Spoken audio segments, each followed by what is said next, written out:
Radhe Radhe everyone, जय हो करवा माता की। जैसा कि आपको पता है कि 20 अक्टूबर की है करवा चौथ और करवा चौथ का व्रत महिलाएं पति की लंबी आयु के लिए करती हैं। और ये व्रत जो है शाम के समय मतलब पूजन किया जाता है इस व्रत का, और शाम के समय ही चंद्रमा को अर्घ देकर इस व्रत का पारण किया जाता है। तो देखिए, सुबह जो की जाती है वो नॉर्मल पूजा की जाती है, जो खास पूजा होती है करवा माता की वो शाम के समय की जाती है। तो आज मैं इस वीडियो में आपके साथ संपूर्ण जानकारी शेयर करने वाली हूँ कि हमें करवा माता की पूजा शाम के समय किस तरह करनी चाहिए। तो चलिएगा इस वीडियो को शुरू करते हैं।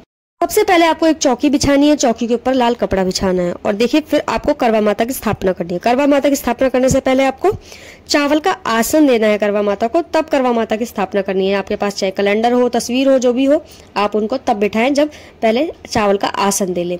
उसके बाद देखिए यहाँ पर मैंने चावल की ढेरी 2 जगह लगाई है जिस पर मैं करवे रखूंगी। दोनों करवे मेरे मिट्टी के हैं, दोनों इस तरह से छिद्र वाले हैं और ढक्कन वाले हैं। आप चाहे तो अपना जो करवा है वो तो मिट्टी का आपको रखना ही है जिससे आप रख देंगी। दूसरा करवा जो है गौरी माता का होगा, क्योंकि यहाँ पर आप अकेले पूजा कर रहे हैं, तो वो चाहे आप स्टील का, तांबे का, पीतल का लोटा इस तरह का ले सकते हैं, लेकिन ढकने वाला जरूर हो, ऊपर से ढक्कन जरूर हो उसके ऊपर। तो आप चाहें तो प्लेट वगैरह कुछ भी रख सकते हैं। उसके बाद यहाँ पर मैंने शुद्धिकरण कर दिया है गंगा जल से, और फिर उसके बाद यहाँ पर मैं कर रही हूँ गणेश जी का तिलक। तो सबसे पहले गणेश जी का मैंने रोली से तिलक कर दिया है, क्योंकि देखिए यहाँ मैं गणेश जी की अलग से स्थापना नहीं कर रही हूँ, क्योंकि कैलेंडर में बने हुए हैं तो मैं यहीं पर उनका पूजन कर दूंगी। उसके बाद मैंने चावल लगा दिया, वस्त्र स्वरूप उनको कलावा अर्पित कर दिया है। तो इस तरह से यहाँ पर मैंने गणेश जी का पूजन कर दिया है। अब मैं करूंगी करवे का पूजन। तो करवों पे सबसे पहले आप स्वास्तिक बना लें चाहे तो, या फिर रोली से इस तरह से तिलक भी कर सकते हैं, नॉर्मल तिलक। जैसे कि आजकल देख रहे हैं आप करवे सजे हुए आते हैं तो इतनी जगह स्पेस नहीं होता कि आप स्वास्तिक वगैरह बनाएं, तो आप नॉर्मल तिलक लगाकर और कलावा बांध सकते हैं। और मैं आपको एक बात बता देती हूँ, देखिए अगर आप अकेले पूजन कर रही हैं, अकेले पूजा कर रही हैं, तो आपको यहाँ पर गौरी माता की भी स्थापना करनी होगी। मिट्टी की गौरी माता बना सकती हैं आप चाहें तो, या फिर आप पूरा शिव परिवार की तस्वीर या फोटो जो भी आपके पास है उसको भी आप चौकी पे जरूर रखें, क्योंकि देखिए आप अगर अकेले पूजा कर रही हैं तो गौरी माता से आपको करवे बदलने होंगे। ये वीडियो मैं पहले ही शेयर कर चुकी हूँ अपने चैनल पर, इसका लिंक मैं डिस्क्रिप्शन में डाल दूंगी, आप वहां से जाकर चेक कर सकते हैं। तो देखिए मैंने यहाँ पर गौरी माता को विराजमान नहीं करा है, क्योंकि यहाँ पर मैं करवे आपको नहीं बदल के दिखा रही हूँ। आपको जब करवे बदलने अकेले पूजा करते हैं तो आपको गौरी माता को भी बिठाना पड़ेगा। मिट्टी की आपको गौरी माता बनानी होंगी और आपको पहले ही बनाकर रखनी होंगी, क्योंकि सूखने में समय लगता है, और उनका श्रृंगार करके जब आपको चौकी पर विराजमान करना है। ये नहीं बना सकते आप मिट्टी की गौरी माता, तो आपको शिव परिवार की स्थापना करनी है, जिसमें आपकी गणपति जी की भी और गौरी माता, शंकर भगवान, तीनों चारों जो है आपको एक ही तस्वीर में मिल जाएंगे। तो आप इस तरह से भी पूजन कर सकते हैं, करवे भी बदल सकते हैं और गणेश जी की भी पूजा हो जाएगी, गौरी माता की पूजा हो जाएगी। तो इस तरह से भी आप कर सकते हैं। तो ये पूजा मैं आपको एकदम साधारण विधि से दिखा रही हूँ। अगर आप शिव परिवार की स्थापना कर रहे हैं तो सबको तिलक कीजिए। केवल शंकर भगवान को आपको चंदन अर्पित करना है, बाकी सबको रोली का तिलक करना है। इसके बाद आपको सबको फूल अर्पित करने हैं, और फूल अर्पित करने के बाद आपको करवा माता के गले में वस्त्र स्वरूप कलावा धारण करना है। अगर आपके पास चुन्नी है तो आप चुन्नी भी उड़ा सकते हैं। तो देखिए मैंने कई जगह देखा है कि कलश की भी स्थापना होती है करवा चौथ के पूजन में, लेकिन हमारे यहाँ नहीं होती, इसलिए मैंने स्किप कर दिया है। अगर आपके यहाँ होती है तो आप कर सकते हैं, कुछ नहीं है इसमें भी। केवल आपको करवा माता के सीधे हाथ पर स्टील का, तांबे का या पीतल का कलश ले सकते हैं। उसमें आप जल डालिए, गंगा जल डालिए। उसमें 5 चीज आपको डालनी है: हल्दी की गांठ, चावल, सुपारी और फूल और बताशे। इस तरह से डाल करके 5 पत्ते लगा करके आम के या अशोक के, उसके ऊपर आप एक पात्र रखें। उसके ऊपर चाहे तो आप श्रीफल रख सकते हैं, मतलब नारियल। अगर नारियल नहीं है तो आप चावल का पात्र भर के रखें और उसके ऊपर एक दीपक मतलब प्रज्वलित कर दें। इस तरह तो बस इसी तरह से आपको कलश की स्थापना करनी है, और आपको फिर दीपक प्रज्वलित जो करना है वो अलग से करना है, जिससे आप आरती करेंगे करवा माता की। तो आपको दीपक का भी पूजन करना है, फिर दीपक प्रज्वलित करना है। उसके बाद आपको करवे के ऊपर, देखिए मैं यहाँ पर चावल से पात्र भर रही हूँ करवे के ऊपर जो रखा है। अगर आपके पास मिठाई है तो मिठाई भी रख सकते हैं, फल है तो फल रख सकते हैं, या फिर आपने भोग प्रसाद में पूड़ी वगैरह बनाई होंगी तो पूड़ी, हलवा, जो भी कुछ है आप पात्र के ऊपर जरूर रखें, क्योंकि खाली करवे नहीं रखे जाते, उनके ऊपर जरूर कुछ ना कुछ रखा जाता है। तो यहाँ पर मैंने चावल रख दिए हैं।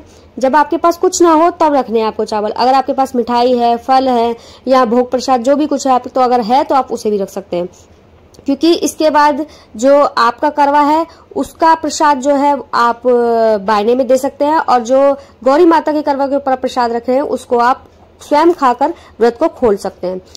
तो आपको सुहाग का श्रृंगार अर्पण करना है गौरी माता को, करवा माता को। और आप चाहे तो 16 श्रृंगार अर्पित कर सकती है, अगर 16 नहीं तो 5 तो आपको जरूर करनी है। और आप चांदी की भी चीजें जो है करवा माता को, गौरी माता को अर्पित कर सकते हैं, चाहे तो चांदी के बिछुए, चांदी की पजेब। अगर नहीं है तो आपको कांसे के बिछुए तो जरूर रखने हैं, क्योंकि देखिए ये जितना भी सुहाग का सामान है, जितना आप करवा माता को चढ़ा रहे हैं, ये सब बायने में फिर सासू माँ को दिया जाता है। मतलब मिंसने के बाद इसके ऊपर जल फिराएंगे तो इस तरह से मिंसा जाएगा। फिर उसके बाद ये थाली, खाने की थाली और श्रृंगार का सामान और सूट साड़ी जो भी मैं यहाँ पर बायने में रख रही हूँ, गौरी माता को और करवा माता को अर्पित कर रही हूँ, ये सारा सामान फिर बाद में सुहाग का सासू माँ को दिया जाता है। मतलब किसी भी सुहागन स्त्री को आप दे सकते हैं। उसके बाद आप थोड़ी सी महावर घोल लें किसी कटोरी में, और महावर को घोलने के बाद आपको करवा माता को और गौरी माता को थोड़ी थोड़ी महावर जरूर लगाएं, हाथों पे, पैरों पे, और फिर बाद में वो प्रसाद स्वरूप आप अपने बाद में मतलब लगा सकते हैं। तो इस तरह से आपको बिंदी भी लगानी है, थोड़ा सा सिंदूर जरूर लगाएं गौरी माता को, करवा माता को, मेहंदी जरूर लगाएं। तो ये सारी चीज जितनी भी आप लगा रही हैं, ये अलग से सामान रखें अपने लिए थोड़ा सा, मतलब ये बाद में आप अपने लिए यूज कर सकें, क्योंकि शुभ होता है ये बहुत। अगर आप अपने लिए भी अलग से कुछ निकाल लेती हैं, जैसे महावर, सिंदूर, बिंदी, बस ये 2-3 चीजें ऐसी हैं जो आप अपने लिए यूज करें, तो उसको अलग से रखें। बाकी जो बायने का सामान, श्रृंगार का, सूट का, साड़ी का, ये आप अलग रखें। उसको आप बेशक से सुहागन महिला को देंगी, जैसे अपनी सासू माँ वगैरह को। लेकिन जो चीजें मैं आपको बता रही हूँ, ये चीज आप अलग से रखें, ताकि बाद में आप अपने इस्तेमाल में ले सकती हैं। और यहाँ पर अब आपको करवा माता की कथा सुननी है, कथा पुस्तक ले लें, उससे करवा माता की कहानी कहनी है आपको। सबसे पहले हाथ में थोड़े से फूल और चावल ले लें, उसके बाद आप करवा माता की कहानी कहें। अगर आप दिन में कहानी सुनते हैं तो आपको इस समय करने की जरूरत नहीं है, मतलब शाम के समय फिर ना करें। अगर आप दिन में नहीं सुनते करवा माता की कहानी, तो फिर आपको इस समय सुननी है, मतलब शाम के टाइम जब पूजन कर रहे हैं तब आपको करवा माता की कहानी, कथा जरूर सुननी है। और जो हाथ में आपने चावल और फूल लिए थे, वो आपको पल्लू में बांध लेने हैं, क्योंकि ये चावल और फूल आपको फिर अपने करवे में डालकर चांद को अर्घ देना होता है।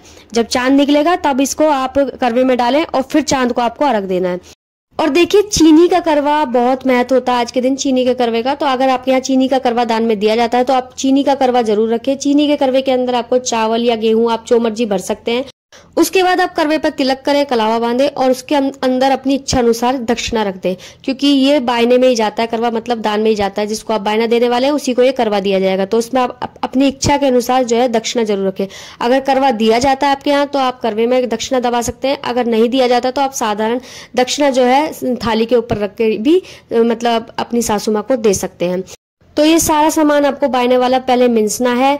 और मिंसते कैसे हैं, हथेली पर थोड़ा सा जल लें, जितना भी सामान बायने में आप देने वाली हैं सबके ऊपर से फिराएं सीधे हाथ से 3 बार, और फिर उसको पल्लू से छूकर माथे से लगाएं। और ये वीडियो करवा चौथ की नहीं है, इसलिए यहाँ पर मेरे पास चीनी का करवा भी नहीं है। ये सिर्फ वीडियो मैं आपके लिए बनाकर शेयर कर रही हूँ, आपको दिखाने के पर्पज से। और उसके बाद आपको बदलने होते हैं करवे। करवे मैंने आपको पहले बता दिया, वीडियो में डाल चुकी हूँ, आप वहां से जाकर चेक कर सकते हैं। और लास्ट में करनी होती है आपको आरती। आरती करने के बाद आपको गौरी माता से, करवा माता से क्षमा प्रार्थना करनी है, और क्षमा जो मतलब गलती हुई हो हमसे पूजा में, उसके लिए क्षमा मांगनी है, और अपने सुहाग की लंबी आयु के लिए प्रार्थना करनी है। और जब चांद निकल आए तो आपको चांद को अपने करवे से अर्घ देकर आना है। उसके बाद आपको व्रत खोल लेना है। होप करती हूँ आपको आज की वीडियो अच्छी लगी हो, तो प्लीज वीडियो को लाइक, शेयर, कमेंट करना बिल्कुल ना भूलें। चैनल को जाकर जल्दी जल्दी सब्सक्राइब करें। मिलती हूँ आपसे नेक्स्ट वीडियो में, तब तक के लिए राधे राधे।